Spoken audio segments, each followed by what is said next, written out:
Hey Ben, my name's Artem, and I want to make this response video to your Everybody Hates YouTube to further analyze and expand on some of the issues that you've raised in that video. So first of all, I want to expand on your point when you said that when haters just give negative feedback and just a lot of hate in general, it's not a physical thing. The person's not actually standing there in front of you and telling you these things.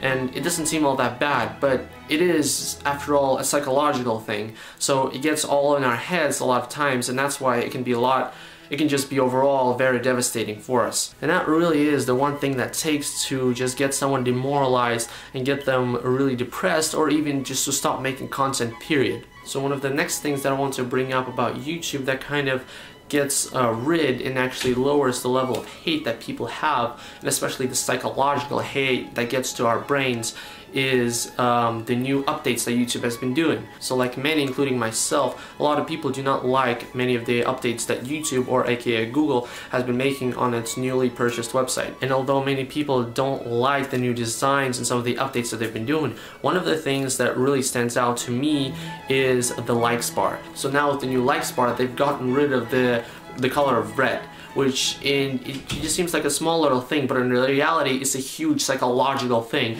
Red in general just gets people really upset. Now you can't really say that someone has a red or red lightsaber. It's just basically whites or just nothing in general. So when people get dislikes on their video now, it's not really a big deal. It's just basically just white space. So that really gets rid of a lot of that psychological ideas that a lot of that psychological demoralization that people get from haters. And that's about the only update that YouTube has done, in my opinion, that actually does some good and gets a lot of positive feedback. Now, in general, when you're talking about haters, I'm just gonna start out with some high numbers. If you got people that have like over 100,000 subscribers, they're not really going to care about these ones or twos little, just negative messages. And like you said, sometimes it can get to our heads, but usually when you just have so much positive feedback, you tend to remember that more than you remember the negative stuff, because that's just how our brain works. We just tend to forget much more easier the negative things and remember more the positive ones. But if you are a new YouTuber and you're kind of just barely starting out,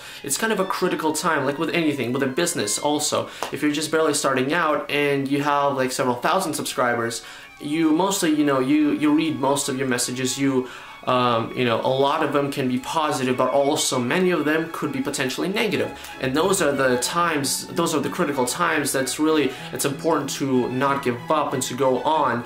And it's also the time when we can fail the most and we can just quit right there. So it could really be demoralizing for those people that are just barely starting out. But overall, they're just people that are having a bad day, maybe are pissed about something, maybe they're not happy with their lives. So, I don't know. In my opinion, I just don't really care much about them. If I get something negative on my videos, I just tend to ignore them, because I know that, I don't know, maybe they're having some problems in their life. Maybe they broke up with their girlfriend, maybe they got a bad grade at school, maybe they got yelled by their parents. Who cares? Just let them go. Just brush them off your shoulder and you'll be fine. And that's my advice to you and anybody that's watching this. Anyway, thanks for watching, Ben, and anyone else that's viewing this. I hope you enjoy it and you take into thought some of the points that I've raised and other issues that I've expanded on. Anyway, I hope you enjoy it. Once again, I'll see you later.